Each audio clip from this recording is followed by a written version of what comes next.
Hey, y'all, welcome to Challenge Accept, the podcast where we challenge each other to do a movie or TV show every week. I am Frank, and today I'm joined by Thomas.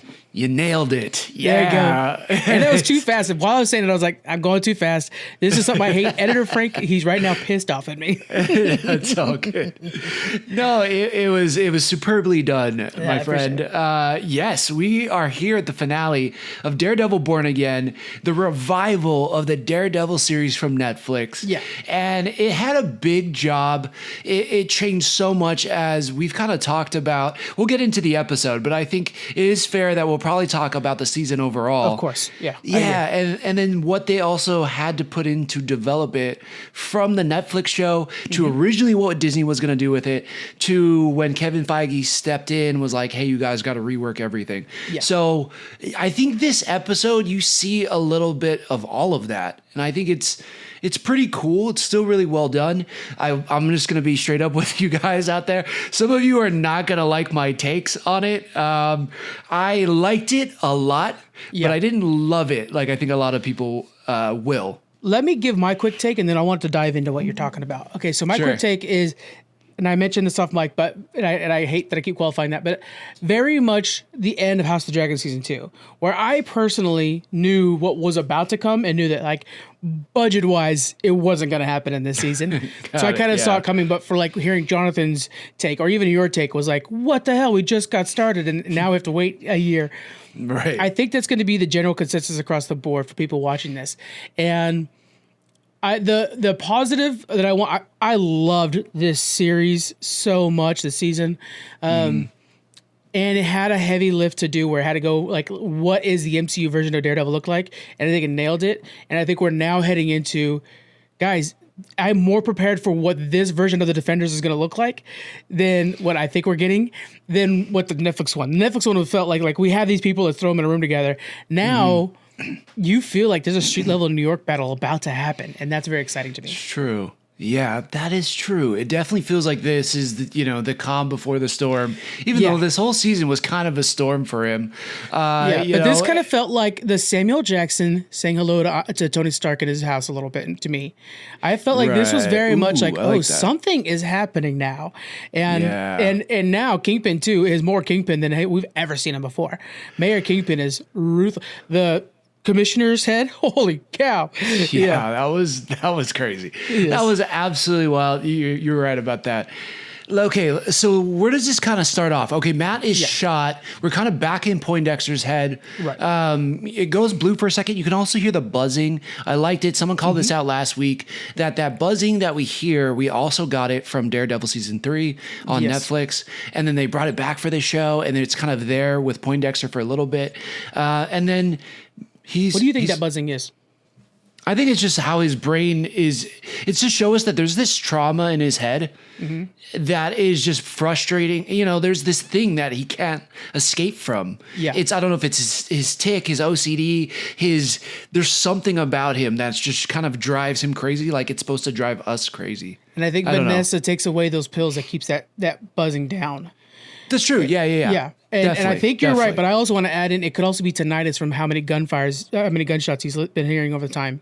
Oh, okay. If you fire a gun too often, because you have to put your head up to it, you'll eventually get tinnitus over time. So it could be like it's just starting to build on him a little bit too. So that could also be driving him a little bit mad. That's true. Yeah, definitely.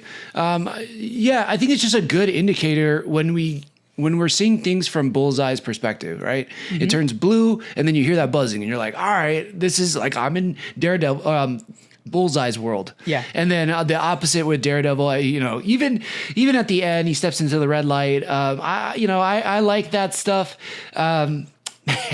Fuck it. Let's just go there. I want that hot take, man. Give it to me. I want that hot take, and I really liked it, so we'll bounce back and forth. Yeah, don't get me wrong. Again, I want to state, I really did this like it. This is very much the Minecraft thing, by the way. We're on the opposite sides, but right. But there was parts of this episode that either weren't fully satisfying for me, like you're saying, kind of with the Game of Thrones. But then there were some parts that just felt like, okay, we get it, you know. And when Daredevil steps out, and we see that little hole through Josie's window through the newspaper, then out of nowhere the red light just shines on him. I was like, did they need to do it? It just seemed like a little bit. It was like a hat on a hat. Like, I don't need. I get it. The Daredevil is here. Okay, cool. Like, it just seemed. Which it he was felt here a little last time, and he cheesy. was here in season 3. And Yeah. to me, one thing I think that's hurting this is the reshoots. We talked about it throughout the season. You could tell what the reshoots are. And this episode, more than any other episode, felt like a jumbling of what do we have in the pot to make this a finale. And then we're going to see a lot of things in the next one. For example, there was a leak that he's wearing the black suit, the infamous black suit. We saw him in it on the streets. So that means that they cut that completely.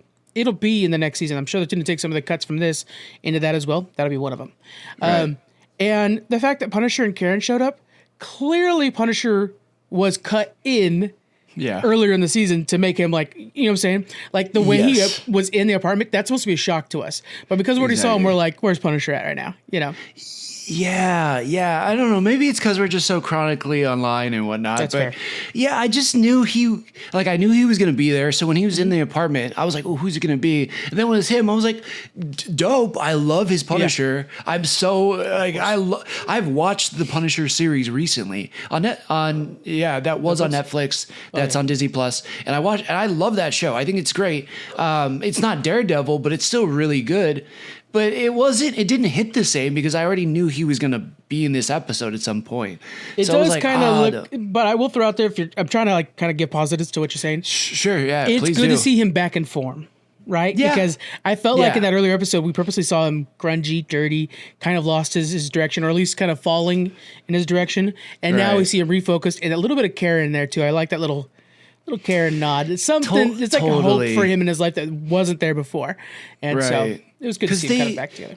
Yeah, because especially in his season 2, Punisher season 1, Karen and him kind of have a little thing. And he's not ready to really be with her. I mean, even now he doesn't seem like he is, but he's not because he's still getting over his wife passing. Yeah.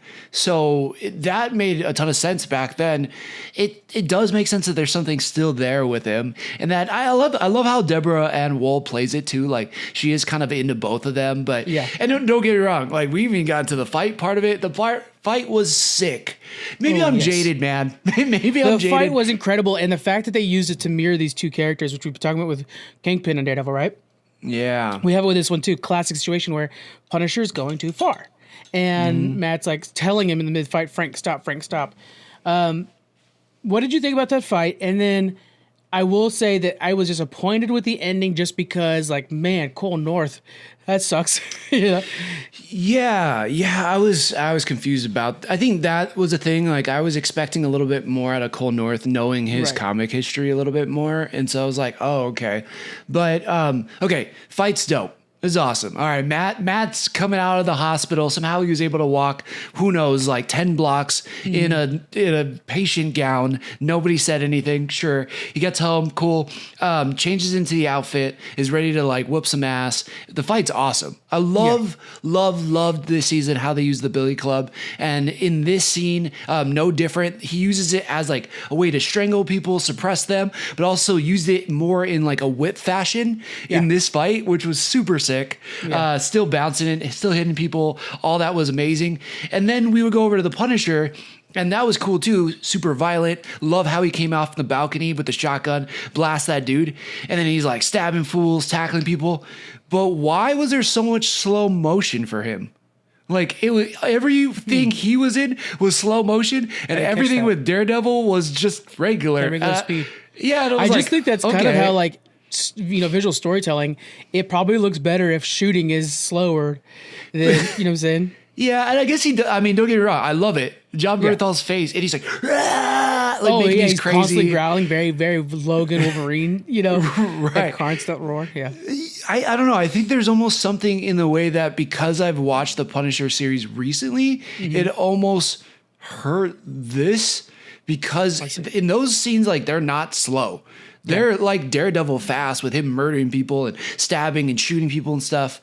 But this is actually just in his apartment. It's kind of when he confronts the cops too. When he confronts the cops, so that wasn't slow, was it? Because I don't remember that being slow at all.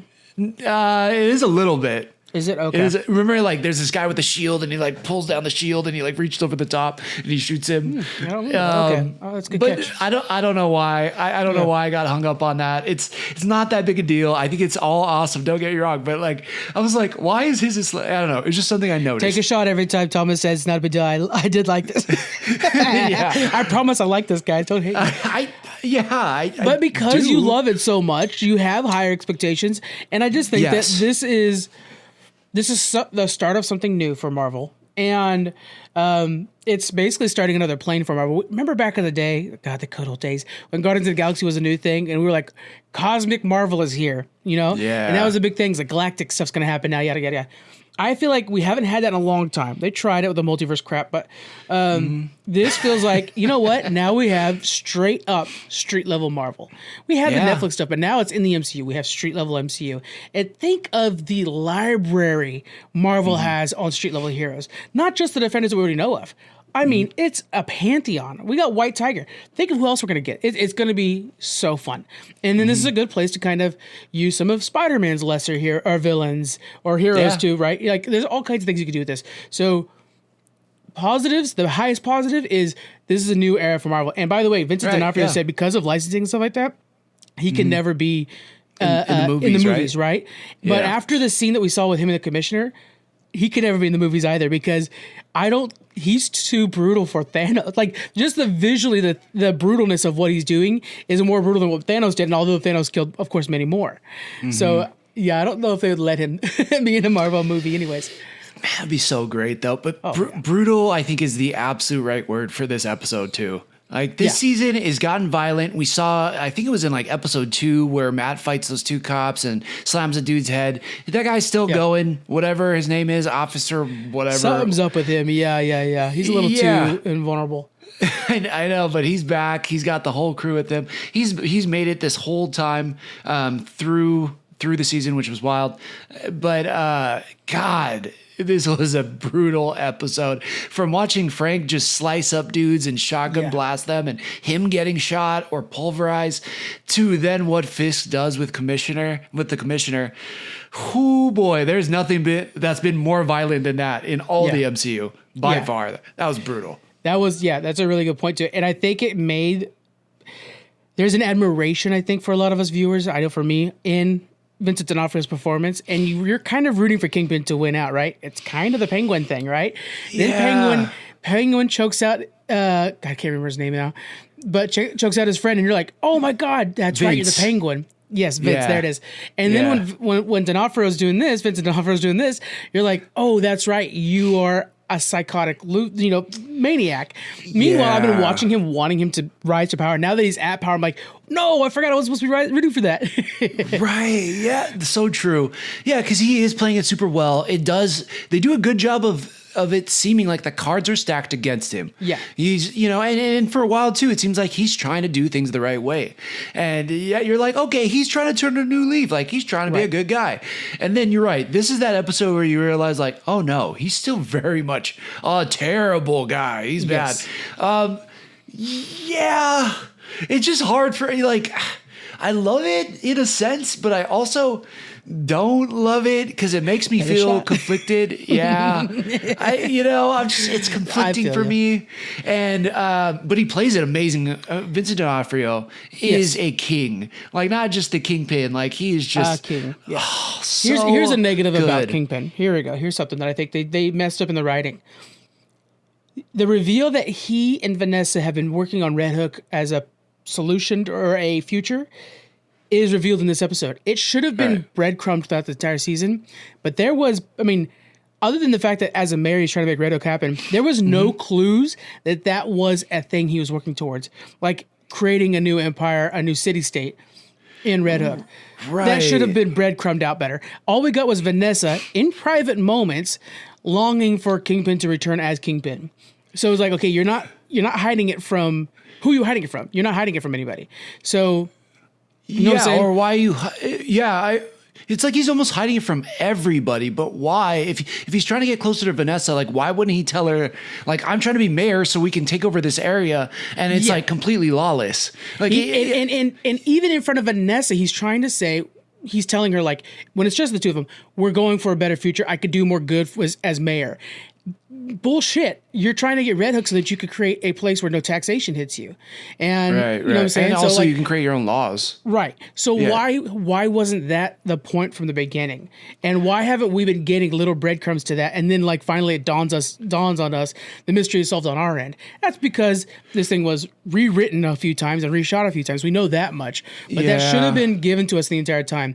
Instead, for the majority of the show, we've been thinking, oh, Kingpin turned a new leaf and he's trying his best to avoid being Kingpin. We've talked about it so many times. He's trying to stop being Kingpin.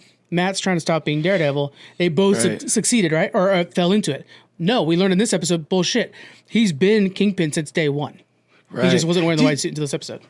Yeah, very true. Do you think they were trying to make it like a misdirect though, where we do think like, oh, he's on our side, like he's actually becoming better, and at the end it's like, no, you guys were wrong the whole time. Like misdirects are land better though. I don't think this was a well enough executed misdirect then. Right. That's what I'm saying. Like it doesn't really quite hit maybe as much as I wanted to. And I do kind of like the line that he tells Vanessa. He's like, while we've been busy raking in millions, like the whole plan is like, now that I'm mayor, we can rack in billions. And it's like, oh, okay. Yeah. Like I see, but I guess, it still doesn't make sense to me why he wouldn't let Vanessa in there. Like, but to let her also, know that. like in that moment what you're saying right there is revealed to Vanessa, but also in other moments in the same episode, it's like Vanessa was part of this the entire time. She's the one that has paintings in Red Hook. She knows very well what Red Hook is. And so she's the one that wanted to kill Foggy because he's about to reveal the secret about Red Hook. So then it's like, so you either know or you don't know. Right, you know what I'm saying? Right. Yeah, it is. It's just very confusing as to like what they were trying to say about their relationship. I think the main plot that they were trying to drive with that is like somehow there's a wedge between their relationship. They're far. He left because of Echo. She hooks up with Adam, and then it allows him to like beat up on this guy, and they have to find their way back to each other. Yeah. But also we get that Vanessa has also been tainted by Fisk and is now more Fisk than Fisk seemingly is. So there's a play on that. But and now this side of that too, when they're walking through and he has everybody in pins, look at her face, because I know you're going to rewatch this. I know I'm going to rewatch this. When you're watching it again, watch Vanessa's face. She's disgusted with it. She thinks this is a road too far. And so then you're like, why are you playing it that way? You shouldn't be, because now you're full Fisk. But she knows. She's like, even so when they're walking down and they're gonna have dinner at the end of this, right? Yeah. Oh, and she's walking past him. cells. She's kind of like, what has he done? Kind of look on her face. And it's like, no. You don't get to have that reaction anymore. You've lost that already. You are now part of his world fully. Right. Do you think that she maybe there's this part of her that's like an initial reaction to it where I'm like, oh, shock, but you're like, wait, I am part of this, so that when they sit down by the dinner, at the dinner table, she's just like, no, I'm fully in. But once she sits at the dinner table, she is fully in. But I thought it was weird that she didn't have that reaction a second ago when they're upstairs. Oh, and everybody else in his cabinet, by the way, is also having that reaction to like the situation now. Even his like right hand man is starting to kind of falter, I think. But even like Soprano kid, he's Donald Blake. Donald Blake. He's also shaken, by the last shot we see of him. The last person I think that's warranted that is Vanessa, so I never want to see it on her face. Right. We're beyond that at this point with our character. Yeah. Okay. Absolutely. I completely agree with you on that. It's the Cold North. Now going back to Cold North, right? Like he gets stopped, he gets stabbed in the hand, and I guess is he conscious for Matt stopping the Punisher from killing him? Doesn't matter. Grenade goes off. So you think he's dead? That's the whole problem. I'm with you. I'm like, oh, okay, he heard it. So then he's like swayed. Then they did the grenade. I'm like, why did you do the grenade then? Oh, right. Then it kind of completely loses his whole arc. It negates him, negates Daredevil stopping Punisher. Right. Huh. That's weird. I guess they could do it in a way where he survives, but it would be like, wait, what? Yeah. What? It's okay. Yeah. So it's similar to me in the way that they used Muse this season. Like I really liked Muse. I thought it was such a cool villain. I thought that could have been the overarching villain to the end, to the finale. Then there's one last fight. Daredevil beats him and then, puts him away. Right. But they get rid of him so fast in a sense. He's like 2 episodes really, and then he's gone. Same thing with Cole North. Like he had that moment where he kind of seemed disgusted by Fisk, and then you find out he kills Hector Ayala, and then it's just like, Punisher's about to kill him. He gets stopped and then gets blown up by a grenade. It does feel a little bit like a waste. Yeah. There's a few situations like that, and I think that's just part of what the show had to be. It was saved. We know that much. Like from what we saw so far, the reshoots have been improvements, and I look forward more now to season 2 than it would have been beforehand. We have to remember that there was 16 episodes. Now it's only 9. There's a lot of stuff not shown, and so this thing felt very coupled together. And my score will account for that too. I think so. One thing to your point that felt cobbled together and rewrites and everything was like, okay, we got Deborah Ann Woll back. Love that. Love that Karen's back. That's awesome. Stoked. They found an interesting way to also bring in Punisher with it. It's like I have an irritation with the convenience of it, but again, to your point, there's so many rewrites that we have to let it slide in essence. Yes. But it's also like, as somebody who we watch a lot of TV and storytelling, there's things that just feel like they're happening, and there's things that it feels like it's happening because the writers needed it to happen. And that was like one of those things too. But I liked her coming back. Cameo moment, or almost like we're just gonna do fan service, whatever.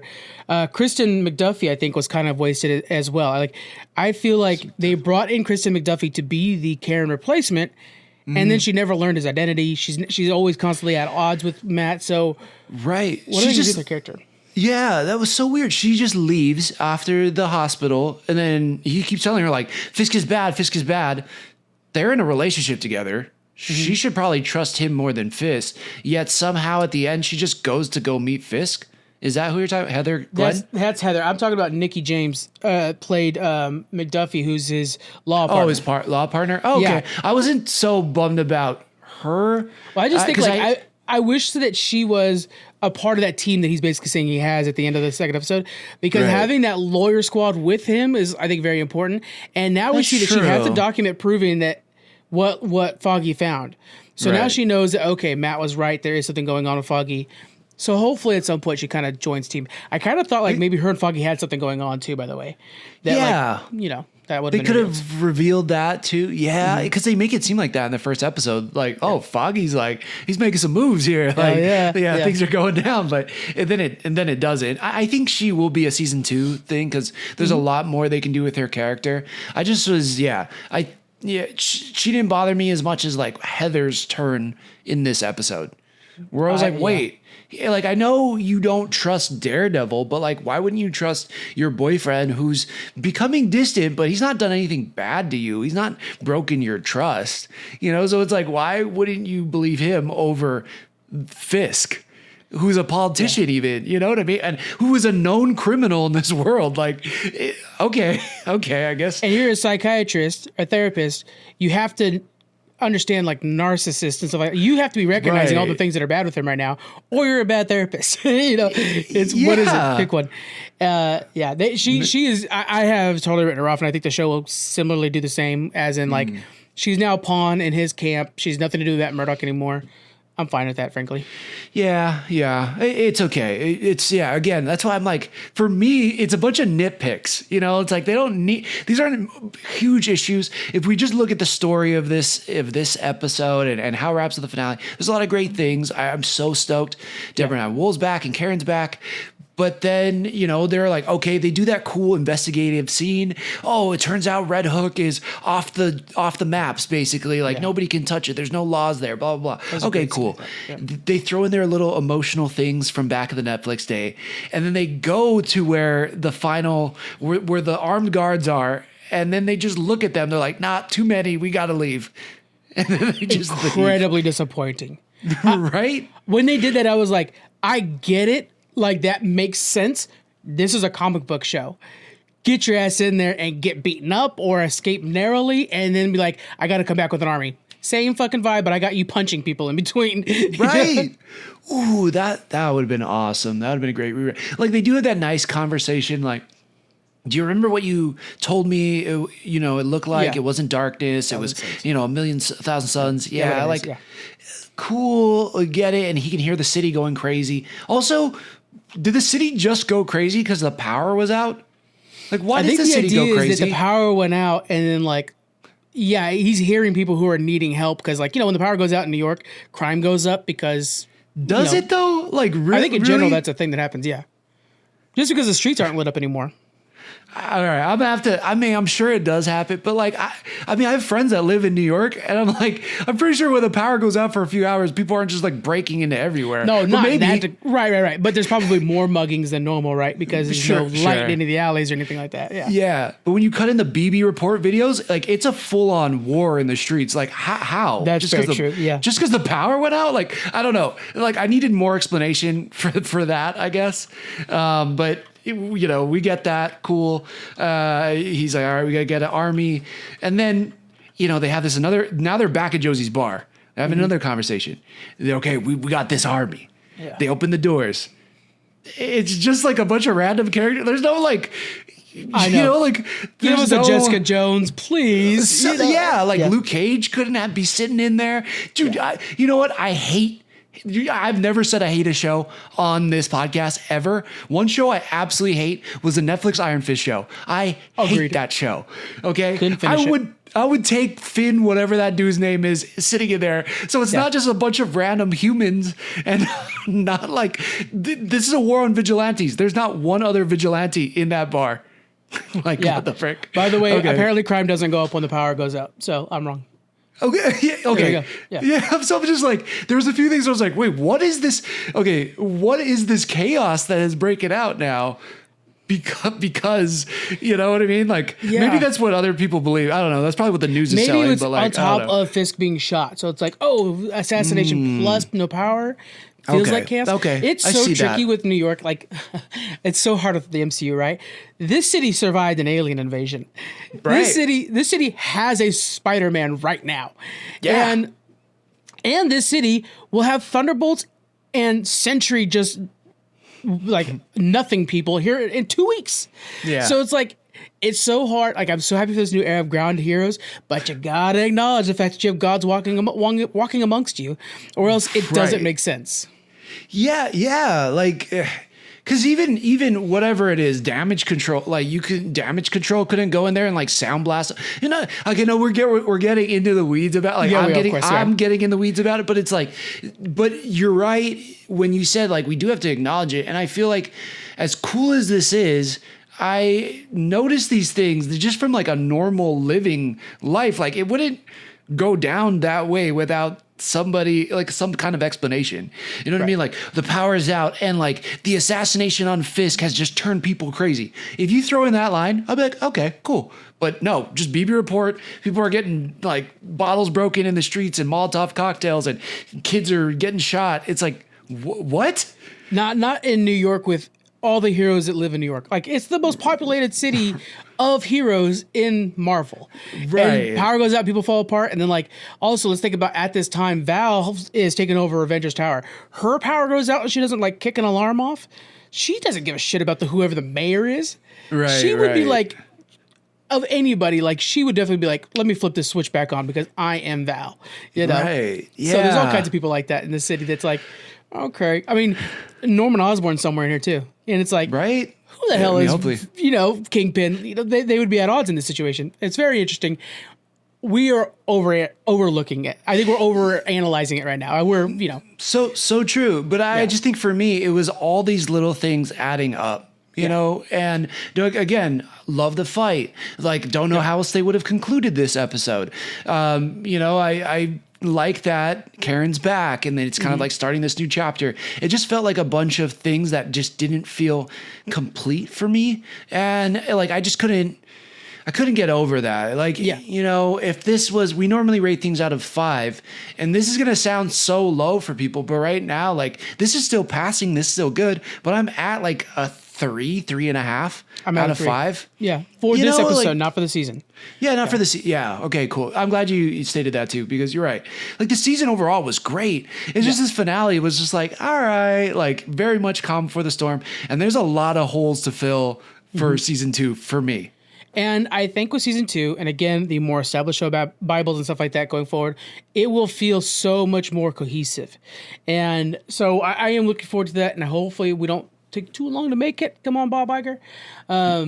So I would say, yes, I'm at a 3 for this episode. And I would say I'm probably at a 4, a healthy 4 for this season as a whole. I would agree with you on that. Yeah, definitely. I really do like this show. I thought it touched on some heavy issues that other shows kind of tried to touch on. Not exactly the same issues, but like, they didn't go there with it. Like WandaVision went there with trauma and depression. Yes. Like Loki went there with destiny and purpose.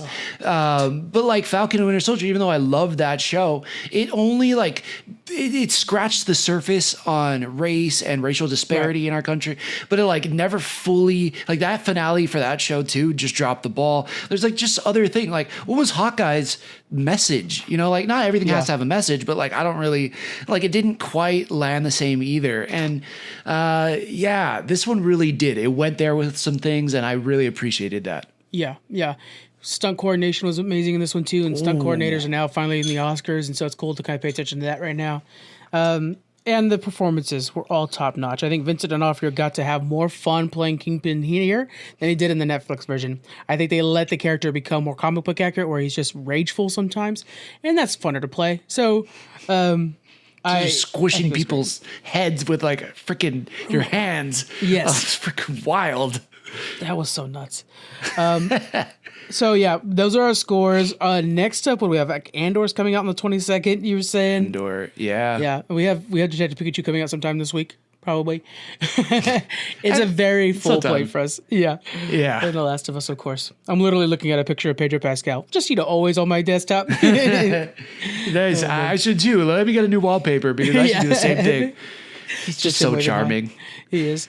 Okay, guys. So thank you very much for joining us. Drop us a review on Apple Podcasts or Spotify. It helps us out immensely. We really appreciate it. And we'll see you on the next one. Bye. All right.